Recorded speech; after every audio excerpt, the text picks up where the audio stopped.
Everyone, आज हम class 6 की सोशल साइंस की text book exploring society India and beyond का 4th चैप्टर जो है timeline and sources of history cover करेंगे।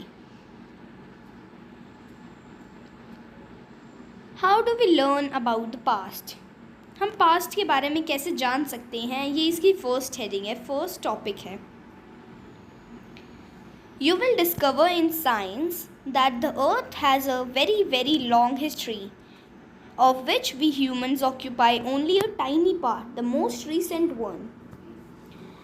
फिर यहाँ पे सबसे पहले बताया गया है कि जैसे आप लोगों ने साइंस में पढ़ा होगा कि जो हमारी अर्थ है उसकी एक बहुत पुरानी हिस्ट्री है। हिस्ट्री मतलब the study of the human past, मतलब जो ह्यूमन का पास्ट है उसकी स्टडी करना, जो चीज़ें बीत चुकी हैं। जो हमारी अर्थ है उसमें बहुत सारी चीज़ें हो चुकी हैं, वो बहुत पुरानी है और उसकी हिस्ट्री बहुत बड़ी है। और उसकी हिस्ट्री में जो ह्यूमंस हैं उनका बिल्कुल छोटा सा एक पार्ट है अर्थ की हिस्ट्री का, जो भी ज़्यादा साल नहीं, बस बहुत रिसेंटली बने हैं।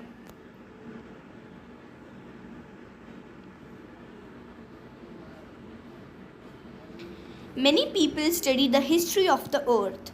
Some of them are trained to uncover the secrets left beneath the earth's surface and help us learn about the past and also our past. बहुत लोग होते हैं जो हिस्ट्री के, जो अर्थ की जो हिस्ट्री है उसके बारे में पढ़ते हैं। उनमें से कुछ बहुत ज़्यादा ट्रेंड होते हैं जो अनकवर करते हैं सीक्रेट्स को, जो सीक्रेट्स छुपे होते हैं हमारी अर्थ के अंदर, जो अर्थ के नीचे, अर्थ का जो पास्ट था कि अर्थ पे कैसे कैसे लोग थे, क्या क्या होता था, उन सीक्रेट्स को अनकवर कर देते हैं, उन सीक्रेट्स को सबके सामने ले आते हैं। इससे हम उस अर्थ के बारे में, हमारी अर्थ के बारे में और जो हमारा पास्ट था, मतलब जैसे लोग पहले रहते थे, उनके बारे में जान लेते हैं। Observe these 4 pictures and the activities involved from top left. यहाँ पे 4 पिक्चर्स हैं। यहाँ पे लेफ्ट से लेके जियोलॉजिस्ट से लेके आगे तक आर्कियोलॉजिस्ट तक उनके बारे में बताया है। Geologist study the physical features of the earth like the soil, stones, hills, mountains, rivers, seas, oceans and other such parts of the earth. जो जियोलॉजिस्ट होते हैं वो जो अर्थ के फिज़िकल फीचर्स हैं, जैसे soil, stones, hills, mountains, rivers, seas, oceans और जो और भी अर्थ का पार्ट है, अर्थ के फिज़िकल फीचर्स हैं, उनसे रिलेटेड स्टडी करते हैं, उनसे चीज़ों के बारे में जानते हैं कि पहले यहाँ पे क्या होता था।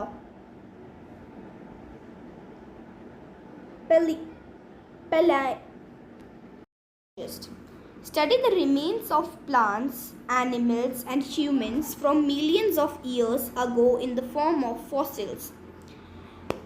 ये लोग वो होते हैं जो रिमेन्स होते हैं, जो एनिमल्स के, प्लांट्स के, ह्यूमंस के मिलियन ईयर्स पहले, उनके बारे में स्टडी करते हैं उनके फॉसिल से।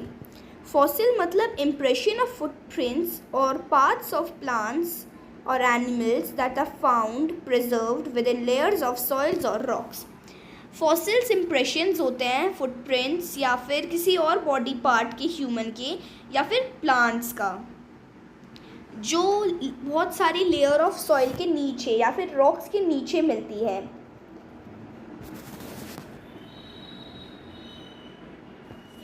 Anthropologist study human societies and cultures from the oldest times to the present. Anthropologist वो होते हैं जो ह्यूमंस की जो सोसाइटीज़ और कल्चर्स थे पुराने टाइम से अब तक, उनके बारे में स्टडी करते हैं। वो वहाँ के रहने वाले लोगों से पूछते हैं कि यहाँ पे पहले कैसे रहते थे, क्या होता था वैसे। Archaeologist study the past by digging up remains that people, plants and animals left behind, such as tools, pots, beads, figurines, toys, bones and teeth of animals and humans, burnt grains, part of houses or bricks, among others. जो archaeologist होते हैं वो हमारे past के बारे में जानते हैं, डिग करके, खोद के रिमेन्स को पीपल के, जैसे जो सॉइल के अंदर या फिर रॉक्स के अंदर जो हमारे रिमेन्स रह जाते हैं उनको देख के, जैसे पीपल्स के रिमेन्स, जैसे वहाँ पे उन्हें कंकाल मिलते थे, प्लांट्स मिलते थे अलग अलग टाइप्स के, एनिमल्स, टूल्स मिलते थे, जैसे जैसे वो टूल्स यूज़ किया करते थे वो मिलते थे, पॉट्स मिलते थे, बीड्स मतलब मोतियाँ मिलती थी अलग अलग टाइप्स की, फिगरेंस मतलब होता है मूर्तियाँ, स्टैचूज़। पहले किस किस टाइप के स्टैचू बनाए जाते थे वो भी पता चलता है वहाँ पे, क्योंकि वहाँ पे जब डेथ के बाद वहाँ उसी जगह पे उनकी ये सारी चीज़ें रह गई थी और फिर वो जगह जहाँ पर ये चीज़ें थी वो कवर हो जाती है सॉइल की लेयर के साथ। Toys, bones and teeth of animals and humans, burned grains, parts of houses और ब्रिक्स अमंग अदर्स। ऐसी बहुत सारी चीज़ें मिलती हैं जिन्हें वो डिग करके निकालते हैं और उनसे उन्हें बहुत सारी नॉलेज मिलती है, बहुत सारी चीज़ों का पता चलता है। How is time measured in history? History में टाइम कैसे मेजर किया जाता है? Each society and culture has had its own ways of measuring time. जितने भी सोसाइटीज़ या कल्चर्स होते हैं उन सबका एक डिफरेंट मेथड होता है, डिफरेंट वे होता है टाइम को मेजर करने का। Measure events such as the birth of an important person or the start of a ruler reign have often marked at the beginning of new era. सबसे पहले era का मतलब देखते हैं। era का मतलब होता है a distinct period of time, मतलब एक किसी भी टाइम का शुरू होने वाला समय।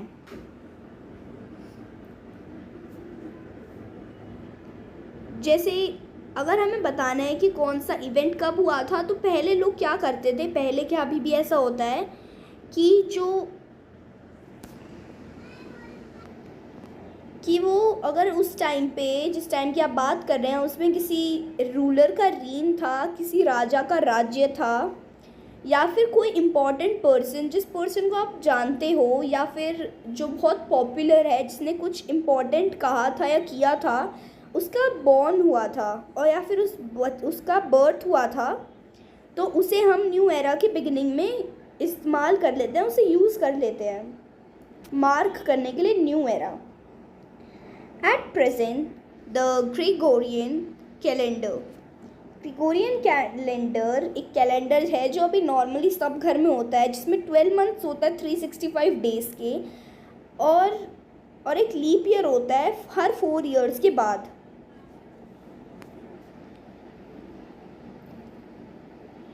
इस calendar is commonly used world wide side by side. ये कैलेंडर ना वर्ल्ड वाइड यूज़ होता है side by side. Hindu, Muslim, Jewish, Chinese and other calendars are also used for calculating the dates of festivals and other auspicious events. और ये calendar भी use होता है, और जैसे हिंदू, मुस्लिम, Jewish, चाइनीज़, इन सब के अलग अलग कैलेंडर्स होते हैं डेट्स, फेस्टिवल्स की डेट्स को और ऑस्पिशियस इवेंट्स मतलब बहुत अच्छे इवेंट्स जो उनके लिए अच्छे होते हैं, फेवरेबल होते हैं, उन इवेंट्स को मार्क करने के लिए उनका अलग कैलेंडर होता है। In the west the conventional year for Jesus Christ birth has generally been taken to be the starting point for the calendar. West area में जो वेस्ट देश होते हैं, वेस्ट में जो कंट्रीज़ हैं, वहाँ पे जो जीसस क्राइस्ट थे उनका जो बर्थ हुआ था उसे स्टार्टिंग पॉइंट लिया जाता है उनके कैलेंडर का। Years are counted forward from this point and used to be marked with AD. जो ईयर्स हैं, जो साल हैं, वो इसके बाद काउंट होने शुरू हुए हैं, इनके फॉरवर्ड काउंट होते हैं और जिसे हम एडी से भी मार्क करते हैं। An abbreviation for a Latin phrase that refers to the year AD, an abbreviation for a Latin phrase that refers to the years after Jesus' birth. ये एक लैटिन वर्ड है। लैटिन वर्ड का meaning होता था, जिसका मतलब था after Jesus birth. ये उसके लिए शॉर्ट फॉर्म के लिए काइंडा यूज़ किया जाता है AD. However this is now called the common era और सीई अक्रॉस द वर्ल्ड। पर अब हम इसकी जगह मोस्टली जगहों पर इसे कॉमन एरा या फिर सीई की तरह यूज़ किया जाता है। For example 1947, the year India gained independence can be written as 1947 AD, sometimes AD 1947 और 1947 CE। हम एग्जाम्पल के लिए लेते हैं कि वो ईयर 1947 जब जो इंडिया थी उसे इंडिपेंडेंस मिली थी। हम इसे 1947 AD भी लिखते हैं, कई बार हम इसे AD 1947 भी लिखते हैं, या फिर हम इसे 1947 CE लिखते हैं। Similarly, the years before the conventional date for the birth of Jesus are counted backward and used to be marked with BC or before Christ। मतलब सिमिलरली इसी तरीके से जो डेट्स जीसस क्राइस्ट के बर्थ से पहले थी उसमें हम BC लिखते हैं, मतलब before Christ. They are now called before common era और BCE। अब हम इन्हें बिफोर कॉमन एरा कहते हैं, BCE। For example, 560 BCE is an approximate year of birth of Gautam Buddha, who we will meet in chapter 7. Can you calculate how many years ago that was? फिर यहाँ पे example के लिए दिया है 560 BCE। ये अप्रॉक्सीमेट ईयर है, इसमें कि लोग कहते हैं कि इसमें गौतम बुद्ध का बर्थ हुआ था, लोग श्योर नहीं हैं। इसके बारे में आप चैप्टर 7 में पढ़ेंगे। Can you calculate how many years ago that was? क्या आप कैलकुलेट कर सकते हैं कि 560 BCE कितने साल पहले थी? Let's explore. Such calculations are simple but there is a catch. In the Gregorian calendar there is no year zero. ये बताना इजी तो है कि वो कौन सा ईयर था, पर ना जो ग्रेगोरियन कैलेंडर होता है उसके अंदर ज़ीरो ईयर नहीं होता। The year 1 CE follows immediately the year 1 BCE। जो ईयर 1 था वही ईयर 1 है BCE का, उसमें ज़ीरो से स्टार्टिंग नहीं होता। Draw simple timeline marking every year from 2 BCE to 2 CE. You will see that because of the absence of a year 0, only 3 years have passed between those two dates.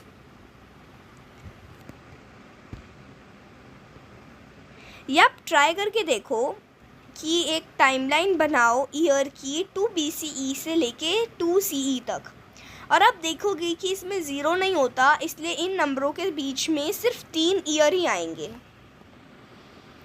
So to calculate the number of years between a BCE date and a CE date, you should add them but subtract 1 in the above case.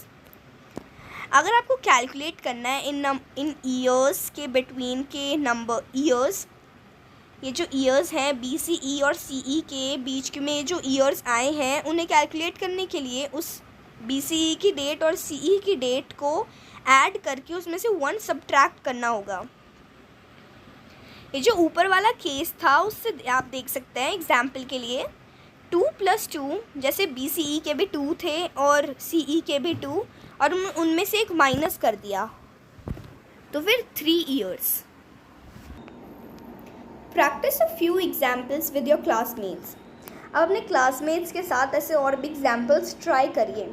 For example, to return to the question about the Buddha, suppose we are now in the year 2024 CE.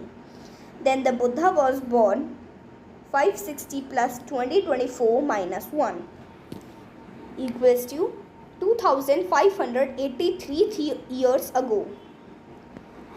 जैसे हम बुद्धा का example ऊपर discuss कर रहे थे कि ऊपर question था कि बुद्धा कितने साल पहले बॉर्न हुए होंगे, तो जैसे अभी हम ईयर 2024 CE में हैं और बुद्धा बॉर्न हुए थे 560 BCE में, तो तो फिर 560 BCE plus 2024 CE minus 1 equals to 2583 years ago. इतने साल पहले बुद्धा थे जो उनको बॉर्न हुए थे।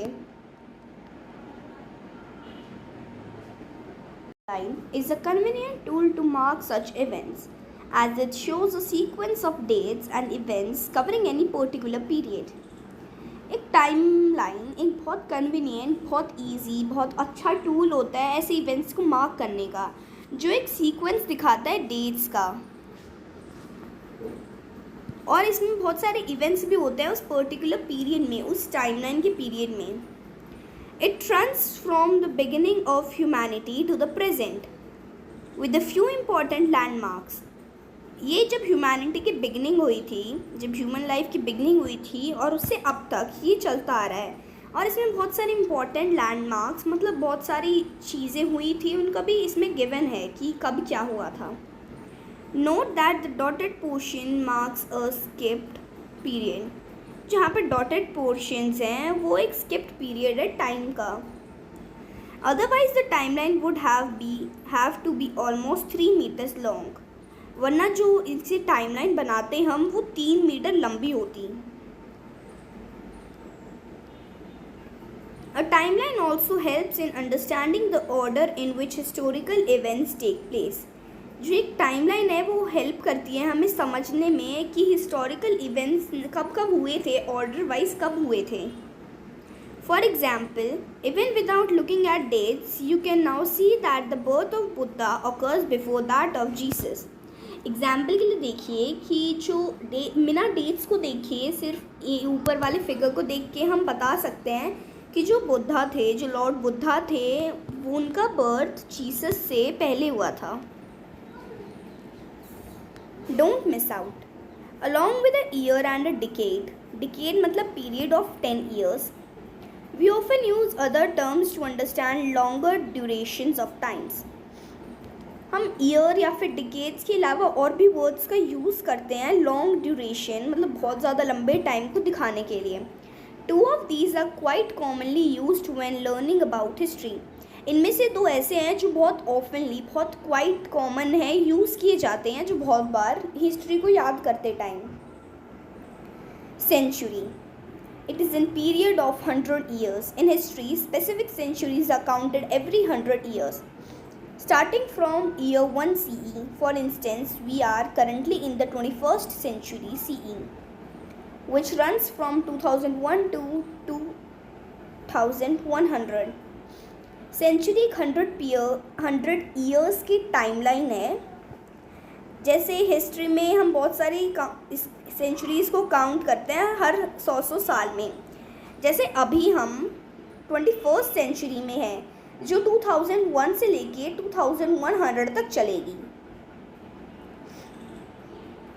The centuries BCE are calculated beginning from the year 1 BCE and keep going back in time. For example, the 3rd century BCE would include years 300 BCE to 201 BCE. जो centuries हैं वो BCE में के starting से calculate होती हैं। जैसे 1 BCE है उससे पीछे जाने लगेगी ईयर्स में। फॉर एग्जाम्पल, जो 3rd century BCE है वो इंक्लूड करेगी 300 BCE से लेके 201 BCE के ईयर्स को। Millennium, it is any period of 1000 years. In history, specific centuries are counted every 1000 years from the year 1 CE. For instance, we are currently in the 3rd millennium CE, which began in 2001 CE and will go up to 3000 CE. Millennium एक ऐसा period of time है जो 1000 years का होता है। मतलब history में हम ऐसे ही बहुत सारे ईयर्स को काउंट करते हैं जो 1000 ई से होते हैं, 1 CE से जो स्टार्ट हुए थे। जैसे अभी हम करंटली 3rd मिलेनियम CE में हैं, जो स्टार्ट हुआ था 2001 CE से और वो 3000 CE तक चलेगा। As with centuries, millenniums BCE are also calculated beginning from 1 BCE and go backwards. So the first millennium BCE would include the years 1 BCE to 1000 BCE. जैसे सेंचुरीज़ की तरह जो मिलेनियम्स हैं वो भी BCE में कैलकुलेट होते हैं स्टार्टिंग से 1 BCE से और बैकवर्ड्स जाते हैं। जैसे जो फर्स्ट मिलेनियम होगा BCE का वो इंक्लूड करता था 1 BCE से लेके 1000 BCE तक। In the timeline given on pages 62 and 63, can you mark the beginning of the 8th millennium BCE? जो पेज नंबर 62 और 63 पे टाइमलाइंस गिवन है उसमें आप 8th मिलेनियम BCE को मार्क कर सकते हैं। ये वाला क्वेश्चन आप खुद ट्राई करेंगे।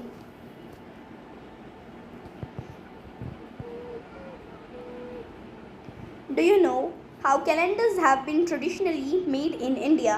क्या आपको पता है इंडिया में ट्रेडिशनली कैलेंडर्स कैसे बनते हैं? Many Indian calendars rely on the positions of the sun and the moon to define the months of the year. जो इंडिया में बहुत सारे कैलेंडर्स हैं, जो बहुत सारे इंडियन कैलेंडर्स हैं वो पोजीशंस पे डिपेंड करते हैं सन और मून के, जो बताता है कि अभी कौन सा मंथ चल रहा है ईयर का। A Panchanga is book of tables which lists the days of each month along with related astronomical dates. जो पंचनंगा एक बुक है टेबल्स की जिसमें लिस्ट होती है डेज की हर मंथ की, जिसमें एस्ट्रोनॉमिकल डेटा भी गिवन होता है। For instance it precisely predicts events like solar and lunar eclipse. Astronomical data में बहुत सारे प्रेडिक्ट्स होते हैं जैसे सोलर और लूनर एक्लिप्स कब होगा, time for sunrise and sunset etcetera. Sunset और सनराइज़ का टाइम क्या होगा इन दिनों में, ये भी उस कैलेंडर्स में गिवन होता है। Panchanga still widely used in India often also give weather predictions of the year dates and timings of festival and more. जो पंचंगा है वो अभी भी वाइडली यूज़ किया जाता है, बहुत ज़्यादा यूज किया जाता है इंडिया में अभी तक, और इसमें वेदर की प्रेडिक्शंस भी होती हैं, ईयर्स डेट्स और टाइमिंग्स फेस्टिवल्स की भी गिवन होती है उसमें। What are sources of history? ये हम नेक्स्ट पार्ट में कवर करेंगे। Thank you.